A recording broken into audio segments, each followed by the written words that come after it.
તો સુરતમાં કોસંબા પાટિયા પાસે ટ્રિપલ અકસ્માતની ઘટના સામે આવી છે। અકસ્માતમાં જીબીના 2 કર્મચારીના મોત થયા।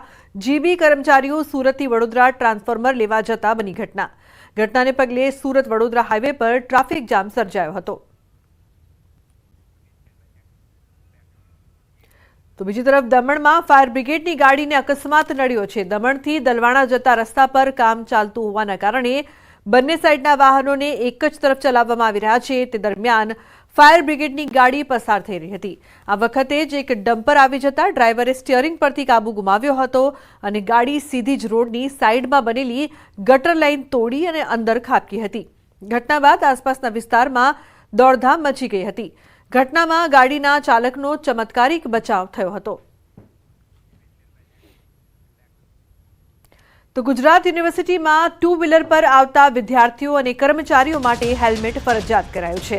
જો કે યુનિવર્સિટીના આદેશ છતાં ઘણા વિદ્યાર્થીઓ હેલ્મેટ વગર જ દેખાયા।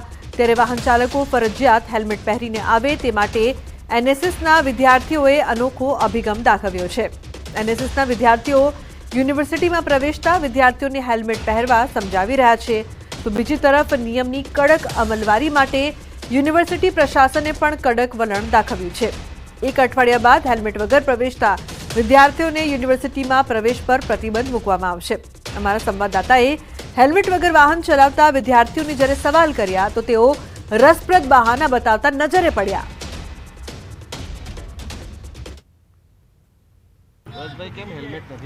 સાહેબ આજે શું છે, થોડો મોડું થઈ ગયું એટલા માટે બાઇક હતી નહીં, દોસ્તની બાઇક લઈને આવ્યો। બાઇક હેલ્મેટ તો છે મારા જોડે, પણ એમરજન્સીમાં ભાગદોડમાં નહીં જરૂર ખબર પડી ગઈ વાત। કાલે કીધું હતું યુનિવર્સિટી વાળાએ કે કાલથી હેલ્મેટ પહેરીને આવજો, પણ મારે શું છે કે થોડો ઘરમાં થોડો કન્ડિશન એવી છે એટલા માટે ભાગદોડમાં ભૂલી ગયો। કાલથી હેલ્મેટ આવીશ પહેરીને। કેમ હેલ્મેટ નથી પહેરતા? હેલ્મેટ એટલે હવે ઓલરેડી સમર છે અને ગરમી લાગે છે વધારે। ફરજિયાત છે હવે હેલ્મેટ? હા, તો હવે કાલથી પહેરીશું। કેમ હેલ્મેટ નથી પહેરતા? થોડું જવાનું જલ્દી થતું હતું એટલે મોડું થતું હવે હતું। હેલ્મેટ યુનિવર્સિટીમાં હા, વાત બરાબર છે। તમને નહીં લાગતું કે તમારી સેફટી માટે હેલ્મેટ? હા, બરાબર છે। સોરી, બીજી વાર નહીં થાય। હાઈકોર્ટના કડક વલણ બાદ હવે અલગ અલગ શૈક્ષણિક સંસ્થાઓએ પણ હેલ્મેટ જે છે તે ફરજિયાત કર્યું છે અને હાલ આપ જે જોઈ શકો છો કે ગુજરાત યુનિવર્સિટીમાં પણ હેલ્મેટ જે છે, જે પણ 2 વ્હીલર ચાલકો યુનિવર્સિટીમાં પ્રવેશતા હોય, તે વિદ્યાર્થીઓ હોય કે યુનિવર્સિટીના સ્ટાફ હોય, કર્મચારીઓ હોય, તમામ લોકોએ હવે હેલ્મેટ પહેરવું ફરજિયાત છે। હાલ જે છે એક અઠવાડિયા સુધી એનએસએસના વિદ્યાર્થીઓ જે છે કે તેઓ જે પણ 2 વ્હીલર ચાલક હોય કે જેઓ હેલ્મેટ પહેર્યા વગર આવતા હોય તો તેમને સમજાવશે કે હેલ્મેટ પહેરવું કેટલું હિતાવહ છે અને ટ્રાફિકના નિયમોનું પાલન કરવું કેટલું ફરજિયાત છે। આ ઉપરાંત જે છે એક અઠવાડિયા સુધી આ એનએસએસના વિદ્યાર્થીઓ તમામ 2 વ્હીલર ચાલકોને સમજાવશે અને એક અઠવાડિયા બાદ યુનિવર્સિટીમાં જે છે તે હેલ્મેટ પહેરવું ફરજિયાત કરવામાં આવશે। જે પણ 2 વ્હીલર ચાલક જે છે કે જે યુનિવર્સિટીમાં પ્રવેશે છે તો તેઓએ હેલ્મેટ પહેરવું ફરજિયાત રહેશે અને યા પછી જે પણ યુનિવર્સિટીમાં જે લોકો પ્રવેશે છે તો તેઓએ પોતાનું વ્હીકલ જે છે તે બહાર મૂકવું પડશે। કેમેરામેન ખેંગાર રાઠોડ સાથે સંજય ટાંક, ન્યૂઝ 18 ગુજરાતી, અમદાવાદ। તો અમદાવાદમાં ફરી ઝડપાયો છે નશાનો કારોબાર। ડ્રગ્સ અને હથિયાર સાથે આરોપી પકડાયો છે। 1.23 કિલો એમડી ડ્રગ્સ, હથિયાર સાથે એકની ધરપકડ। ક્રાઇમ બ્રાન્ચે આરોપીને દબોચી લીધો। આરોપી પાસેથી 40 રાઉન્ડ કર્ટીસ અને 18 લાખ રૂપિયા રોકડા જપ્ત કરવામાં આવ્યા છે। તો દાણી લીમડામાંથી જીશાન દત્તા પવલે નામના આરોપીની ધરપકડ કરવામાં આવી છે। આરોપી સામે અગાઉ 8 ગુના દાખલ થઈ ચૂક્યા છે। 2 ગુનામાં આરોપી વોન્ટેડ પણ હતો। તપન પરમારને રહેસી નાખનાર નામચીન બાબર પઠાણના દિવસે ને દિવસે નવા કારનામા ખુલતા જાય છે। હત્યાના આરોપી બાબરનો પહેલા મારામારીનો વિડીયો સામે આવ્યો, ત્યારબાદ હવે નશો કરતો હોય એવો વિડીયો વાયરલ થયો છે। આ દરમિયાન પોલીસે તપાસનો ધમધમાટ તેજ કર્યો છે અને બાબરને સાથે રાખીને ઘટના સ્થળે રીકન્સ્ટ્રક્શન કર્યું હતું।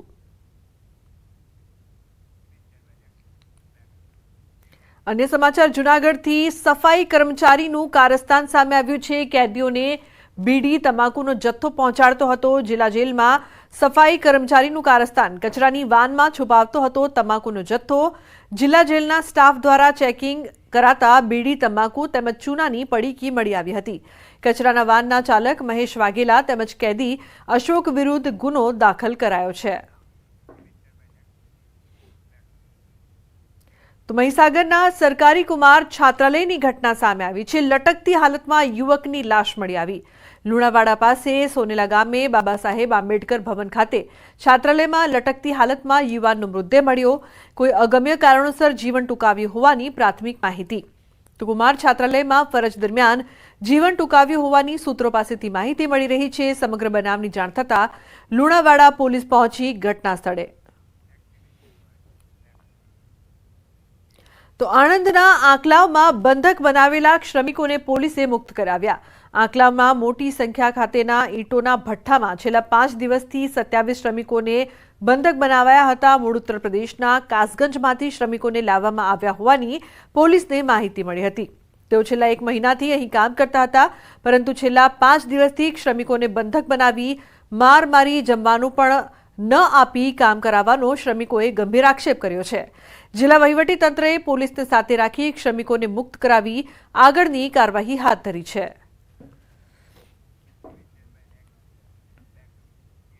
તો વડોદરા મ્યુનિસિપલ કોર્પોરેશનની સતત ત્રીજા દિવસે બુલડોઝર કાર્યવાહી। આજે ન્યાય મંદિર આસપાસ પોલીસ બંદોબસ્ત સાથે વીએમસીના જેસીબીનો સપાટો। સંવેદનશીલ દૂધવાલા મહોલ્લામાંથી દબાણો દૂર કરાયા। દબાણ શાખાની કાર્યવાહીથી ભયભીત વેપારીઓએ લારી ગલ્લા શેરીઓમાં છુપાવ્યા। ડીસીપી લીના પાટીલે શેરી ગલીઓમાં ઘૂસીને લારી ગલ્લા જપ્ત કર્યા। પોલીસનો મોટો કાફલો પણ કામગીરીમાં જોડાયો હતો। પૂર્વ કોર્પોરેટરના પુત્રની હત્યા બાદ દબાણો દૂર કરવાની કામગીરી પૂરજોશમાં। જ્યારે પણ આવી રીતના કોર્પોરેશનની ટીમ દ્વારા પોલીસ બંદોબસ્ત સાથે દબાણની કામગીરી કરવામાં આવતી હોય ત્યારે રોડ પરના દબાણો હટાવી દેવામાં આવતા હોય છે, પરંતુ આ પ્રકારના જે તત્વો હોય છે એના દ્વારા એમની જે રાત્રે ચાલતી લારીઓ હોય છે એ છુપાવી દેવામાં આવે છે એમના ઘર। પણ આજે તમામ અંદરથી પણ જે પણ રાતના ટાઈમે અડચણરૂપ થાય છે એ તમામ પ્રકારની લારીઓ જે અનધિકૃત રીતે ચાલે છે એને કોર્પોરેશનની ટીમ દ્વારા જમા લેવામાં આવી રહી છે અને ખૂબ જ ઇફેક્ટિવ રીતના કામગીરી થાય એનું અત્યારે ધ્યાન રાખવામાં આવી રહ્યું છે। સતત ત્રીજા દિવસે વડોદરા મહાનગરપાલિકા દ્વારા જે દબાણો હટાવવાની કામગીરી જે છે તે કરવામાં આવી રહી છે। આ દ્રશ્યો તમે જોઈ રહ્યા છો।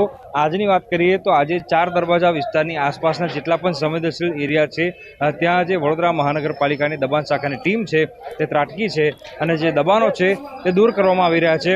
ઉલ્લેખનીય બાબત છે કે છેલ્લા 2 દિવસથી વડોદરા શહેરમાં દબાણો હટાવવાની કામગીરી ચાલી રહી છે, ત્યારે જે દબાણકર્તાઓ છે એટલે કે લારી ધારકો છે તેમના દ્વારા દબાણ શાખાની ટીમથી પોતાની લારી બચાવવા માટે જે ગલી કૂચી હોય છે ત્યાં છુપાવી દેવામાં આવી હતી, પરંતુ જે ડીસીપી કક્ષાના અધિકારી છે તેમની નિગરાની હેઠળ આખી કાર્યવાહી કરવામાં આવી રહી છે।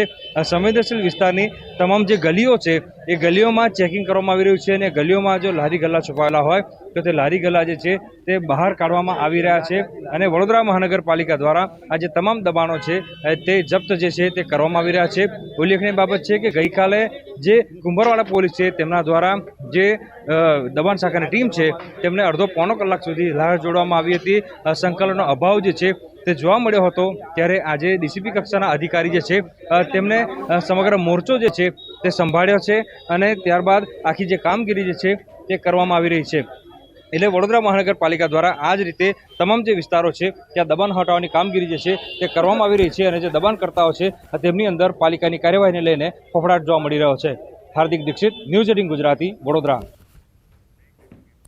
સમાચારનો પ્રવાહ યથાવત રહેશે। હાલ રોકાઈશું એક બ્રેક માટે। આપ જોતા રહો ન્યૂઝ 18 ગુજરાતી।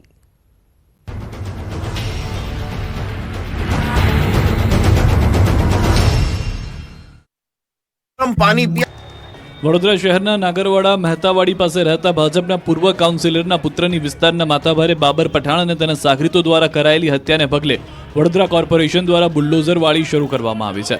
મચ્છીપેટ નાગરવાડા રોડની લારીઓ, શેડ સહિતના દબાણો દૂર કરવામાં આવ્યા। પાલિકા દ્વારા ફતેપુરા, કુંભારવાડા, તાંદલજા વિસ્તારમાં પણ દબાણો દૂર કરવાની કાર્યવાહી હાથ ધરવામાં આવી। ચુસ્ત પોલીસ બંદોબસ્ત હેઠળ હાથ ધરાયેલ આ કાર્યવાહી સામે સ્થાનિક લોકોના ટોળે-ટોળા ઉમટી પડ્યા। ખાણીપીણીની લારીઓ, ઓટલા, કાચા પાકા શેડ સહિતના ગેરકાયદેસર દબાણો દૂર કરવામાં આવ્યા। દબાણો દૂર કરવા સામે વેપારીઓએ વિરોધ પણ નોંધાવ્યો, પરંતુ પાલિકા દ્વારા કોઈની શરમ રાખ્યા વિના અને વિરોધની પરવા કર્યા વગર દબાણો દૂર કરવાની કડક કાર્યવાહી કરવામાં આવી। સ્થાનિક લોકોએ પાલિકા